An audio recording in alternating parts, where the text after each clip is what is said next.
From Oshkosh Community Media Services, this is Oshkosh City Cable 10 and broadcast on 101.9 FM WOCT Oshkosh. From Oshkosh Community Media Services and the City of Oshkosh, this is the City Manager's Report.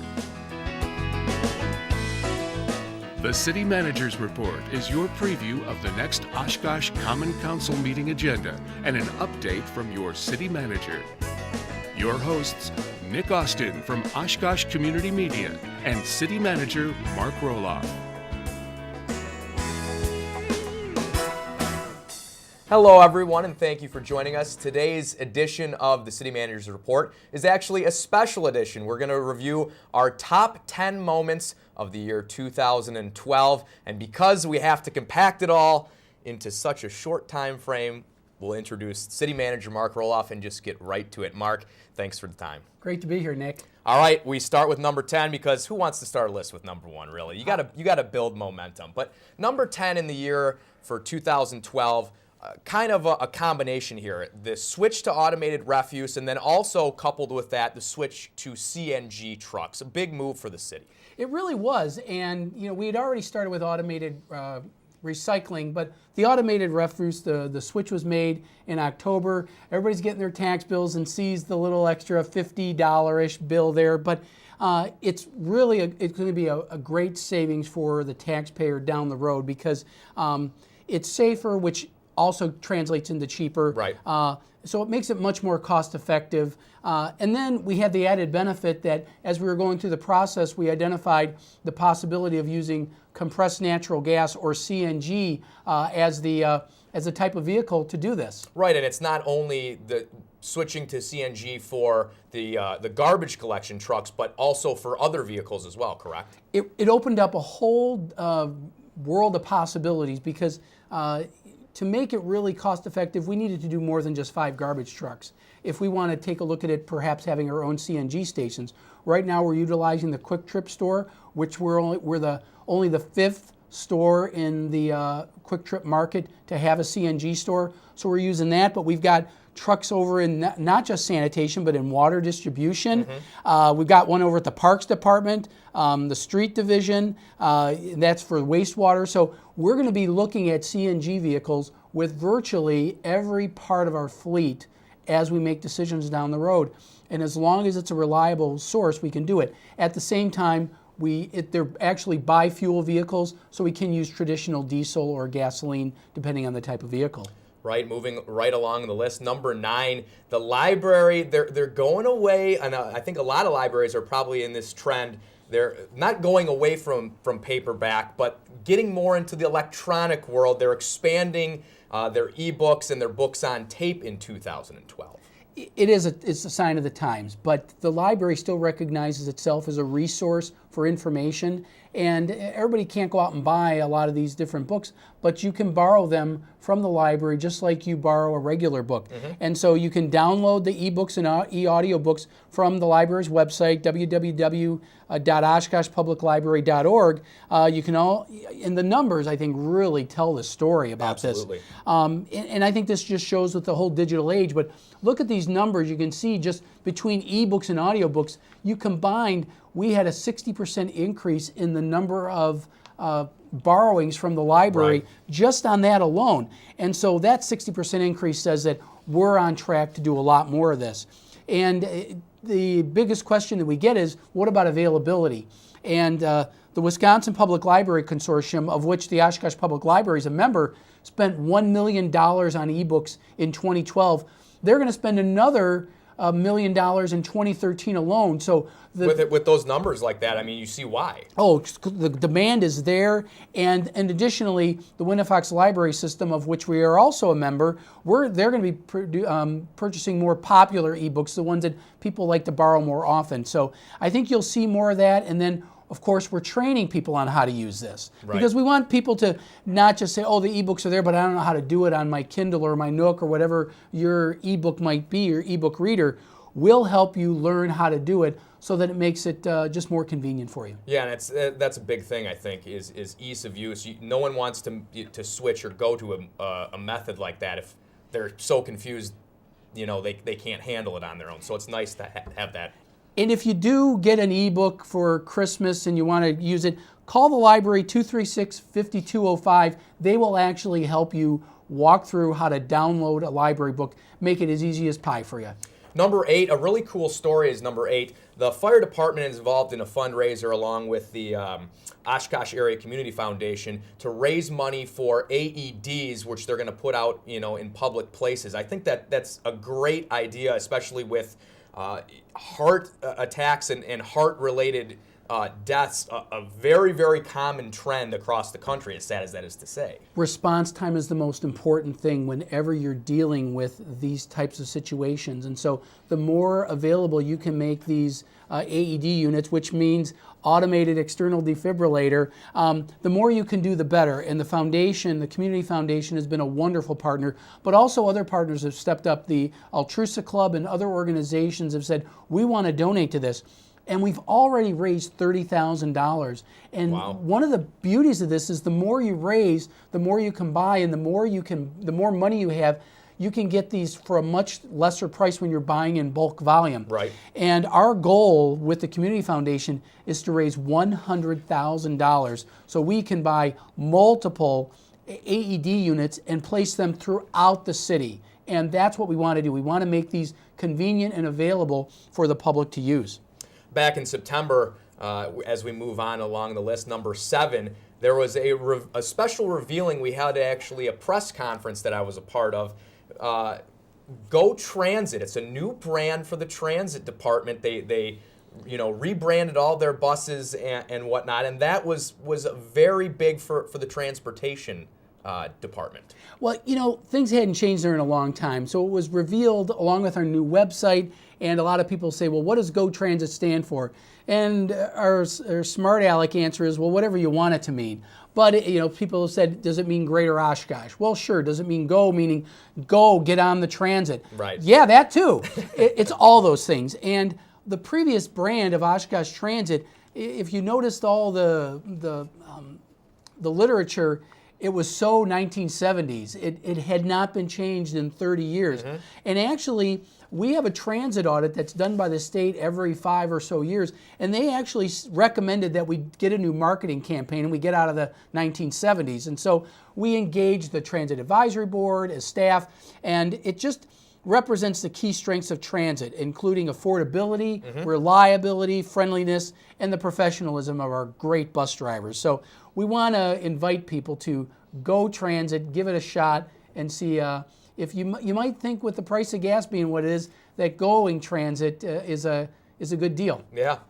Number 6 in 2012 was something that had lots of public input, the Menominee Park Master Plan. And I know this is important because Menominee Park is really just a jewel of a park. It is, and one of the things that probably came out is, you're wonderful, don't change. And, we have to prepare ourselves for whatever change might bring, but clearly the public said, don't ruin a good thing, and that was a big part of it. Mm-hmm. We had tons of input on the master plan because Menominee Park is our crown jewel. It's our flagship park. It's 110 acres, has a lot of different uses, but there are some conflicts there because it's so in demand. And we have to recognize it as a jewel of Oshkosh. We want to make sure that it continues to be an asset for our quality of life for now and in the future. So we had to give focus to where the park is headed with regard to improvements, but also don't overdo the improvements. One of the points that came out was that as much as people love to have ball diamonds and as much as they love to have them right. overlooking the lake, we don't want to overdo it so that it's just a park for ball diamonds or mm-hmm. just a place to take your boats. Because if you're not a boater, you still love the lake, you still like all those features. Plus we have other assets down there like the zoo. And we have events like Celebration of Lights, which is still going on right now. So we want to make sure that we don't overdo it, but the input was very valuable. We are going to need to look at alternate places for ball diamonds because we don't want to overdo it there with anything. So I'm excited about the public input on this, and I think it's really going to be a launching pad for other public input on other parks. We've had some input on Rainbow Park already. Right. We're going to be doing more input on South Park, and that's the model that I think our Parks Director Ray Maurer wants to employ, to get input from the public on what do you want the future of your parks to be, and taking that input I think is going to be an outstanding addition to how we plan and program our parks. Agreed. Number 5, a lot of work done, and I'm sure there's more to come, but a lot of work done street construction wise, which is, wherever you drive, no matter if it's in Wisconsin, in this city, in another state, you want to have the roads be in nice shape, because that seems like a pretty common complaint amongst people. If the roads are bad, you're going to hear about it. And we sure have, and it's been well founded, and this has been one of the hallmarks of my tenure here with the city, because the council heard very loud and clear from the residents that they wanted to see more.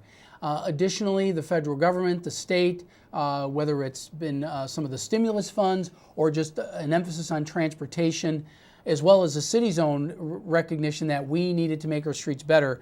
A lot of money has been put into improving our streets, as well as in the city's case, the underlying infrastructure, because it's not just about the condition of the street. But the underlying infrastructure does determine the order of the work, because when you have 80 and 90-year-old sewers, we got to make sure that we take care of what's going on underneath, and a lot of people don't realize that. But it does help for smoother transportation and nicer looking community. And you said it, Nick. It's about basics. And for us to encourage people to want to come and locate in Oshkosh, they expect good streets. They don't want to just hear, oh, we're going to get it done in a few years. But most of them are going to get done in a few years. You're going to see in the next 5 years, we're going to probably get about 80% of all of our streets that are rated the worst. You're going to see those done, and now more will be added to the list, but we got to stay ahead of those things. And then the big thing for, I think, 2012, what really is represents the overall commitment, not just the city, but also the state, is all the work that was done over on the Highway 21 interchange, which opened in the fall. We're real happy with that. We had a nice ribbon cutting ceremony. The Secretary of Transportation was there. This actually signifies an end to the reconstruction work on the interchanges here in town. But we still have the Butamore Bridge, and we still have some road widening to do. There's still lots of orange barrels out there, but the interchanges are done, and the east-west traffic from the west into town is much smoother than it's been the last few years. So we're very happy to have that, and I think the businesses recognize that too. Yeah, and it's nice. I think WIS 21, if I remember right, actually got done a little bit ahead of schedule, which is obviously a plus for businesses in that area, due to, then they don't have people trying to weave in and out of barrels and whatnot to get to their business. It was a very tough situation for those businesses, and the fact that they held together so well. They cooperated together to do group signs, which I think is a good model for us to use in the future, especially on Highway 21. They knew that was going to be a huge issue for them. And then, and just the planning ahead, Mother Nature was very kind to us, which helped a lot. But the DOT kept in touch with us, and if they felt something could be done to keep it moving along, they asked for our input, and we made accommodations. And it was noisy some nights out there, but we did those things because we knew that it was in everybody's best interest to get that open. And the fact that it was opened 3 weeks ahead of schedule, I think says a lot about the commitment that people make when they see a very viable betterment to the community from an outcome like this. Number 4 on our list is actually kind of dealing with input and taking and receiving. Community collaboration. The city involved in some collaborative projects, from the aviation industrial park and so on and so forth. Well, anytime you're in a situation like we are nowadays, there's limited resources, and you can't just rely on doing things the way we've always done it. And I know that's a lot of cliche that you hear, but it really is true. And we really have to work together to achieve a lot of the goals we want to accomplish in town. And you have to take a hard look at what you're currently doing, and is there a better, more efficient way of doing it? And can you actually maybe deliver a better level of service? Even with tough financial times, if you can find a way to do it cheaper and better, well, you can't ask for a better combination. And the one that's well, a bunch of them stand out to me, but a couple that stand out in particular, the health department merger. And that was difficult because effectively the city turned its health department over to the county, but it wasn't done without a great deal of discussion and collaboration. County Executive Mark Harris, the County Health Director Doug Guerin, Mark Zemer from our Senior Center spent 2 years as an interim director of both the Senior Center and the Health Division. You know, a lot of commitment from some really dedicated people. And the end result is that we're going to see an improved public health services. It's still right here in downtown Oshkosh. It's just a few blocks away from City Hall. So the same great level of service, the same people that you've always seen, but you're seeing more of them because we're collaborating more. That's just one example. Aviation Industrial Park is something that was near and dear to me. County Board Chair Dave Albrecht worked with us on this, County Executive Harris. Our friends at CHAMCO, our Industrial Development Corporation, the Chamber, OADC, the County Aviation Committee, and several of the aviation businesses in town, we all work together to say, look, we can take this piece of land out here that just looks like a plain old farm, and we can create a vision to attract aviation-related businesses and really leverage the advantage we have with the existence of Experimental Aircraft Association right here in town that was featured this week on what was it, on American Pickers. It was featured. So, you know, if outsiders can recognize the value of aviation in town, we need to get on board with that. So that was another good example. And then our NeighborWorks collaborative effort to help beautify the community.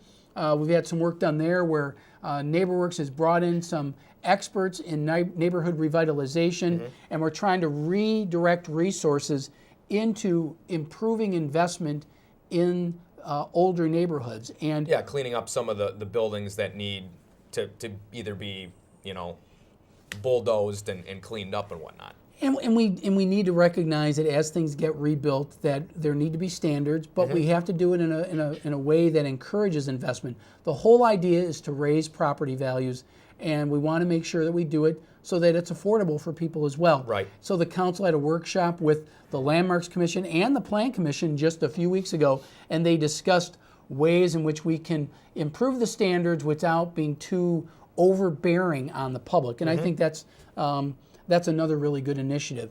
And then another example of community collaboration are a lot of the economic development partners we have in town started a process that was unveiled just a few weeks ago called Opportunity Oshkosh. And it's really just a method to highlight all the positive aspects we have of Oshkosh that we just haven't been we haven't had our presence on the web enough, and we have testimonials from people throughout the community. I'm highlighted in there, Mayor Tower is, as well as business and other leaders in the community that say, look, things are really improving here in town, and we need to tell our story because it's all well and good to pat each other on the back, but if we don't tell others you gotta about spread the word. Spread the word, exactly. And it's through things we're using YouTube links and getting with social media so that people understand outside of the community that there's some wonderful features to Oshkosh, and we want to brag about those and sell them and be very proud of those things. And I think we need to work together on efforts like that because there's no better cheerleader for the community than the community itself. Absolutely. Moving right along, number 3 is stormwater management. We've heard a lot about it. Lots of projects started in 2012. A lot more coming in 2013. So something that's an ongoing sort of project, but very important project to this community, and also going back and kind of tying in with streets. It's not street construction, but it's helping with, you know, improve flooding issues with streets. And a lot of people, when the weather's good, people kind of forget about it. But we had a storm on May 3rd, and the calls came in, and those calls were legitimate. And we need to recognize that some of these great projects we're doing are just taking care of one watershed, and we have 120 watersheds. Right. We got a long way to go. We started this year, the James Road project is there, and that's a huge one. And the idea is that Sawyer Creek watershed that James Road is in is a 10,000 acre watershed, and this is going to take a third of that watershed and hold back the water so that the rest of the water can go through town and get out of there. We're going to need to hold up other parts of that watershed, but it's a very large part of it, and we need to hold the water back. We also have obligations for stormwater quality, and that's something part of keeping Lake Winnebago and the Fox River clean, and that's actually a mandate from the federal government. So the local residents are demanding that we need to take care of flooding. The federal government's demanding that we take care of stormwater quality, so we have to do those together. And I think you're going to see more of those. In 2013, we're going to be digging up the City Hall parking lot and putting a huge underground tank slash stormwater storage basin to manage flooding in a very densely populated or densely developed downtown area. So those are just a couple examples, but we have to take care of all 120 watersheds. You're going to see more work in the Libby-Nicolet area on the north side, as well as City Hall. Working on the Armory on the west side next year, that's Campbell Creek. I probably am so repetitive on this subject, but it's because we need to address each and every one of them. And I suspect that we're going to be continuing to talk about stormwater management. As long as there's rain in Oshkosh, we're going to be talking about stormwater management. Well, and stormwater management also ties into our number 2 in 2012, which is the new strategic plan that was laid out. I know part of that is one of the bullet points or whatnot under the external goals is helping with stormwater management. But the new strategic plan, something near and dear to you. Talk a little bit about that and the developments with that this past year. Well, I'll tell you, the most encouraging part of this strategic plan was, this is our second strategic plan. The first plan was pretty much initiated by staff. Right after I got here, we talked about it and felt it was really important to have a strategic plan so that we just kind of prioritize where we're going. And that was really, I was trying to get everybody to understand, once you prioritize your goals, you still got a lot of other things to do, but as an organization, as a city, what are the big things we want to focus on? And infrastructure, as you said, that was a huge part of it. So here's our strategic plan, and it shows the values, the signs you see there, the yellow signs. Those highlight the values that we have. And part of it is I've been pushing can-do spirit and cooperation and so many other features that represent what we are as an organization, that we value openness and transparency. And those are the types of things that lead us to our 6 goals. And those are in the road themselves there. And here they are. Thanks for putting them up. Improve and maintain our infrastructure, which we talked about, streets and storm sewer. Support business economic development. We need to grow jobs in our community, good paying jobs. And part of what we're doing with that recent economic development study is how can we deliver economic development services throughout the city? And the result is that the city's not the center of the universe on this. In fact, we have a great business community. We got a Chamber of Commerce that is a 5-star rated Chamber of Commerce, but our resources are spread all over the place. We need to concentrate them. And it also says that we need to put more resources into it as a community, as a city. And so we've allocated more resources for economic development into our 2013 budget, and we're going to be looking to try to harness all of the resources we have. The county's been a wonderful economic development partner. They're going to be giving us close to $60,000 next year for Oshkosh alone.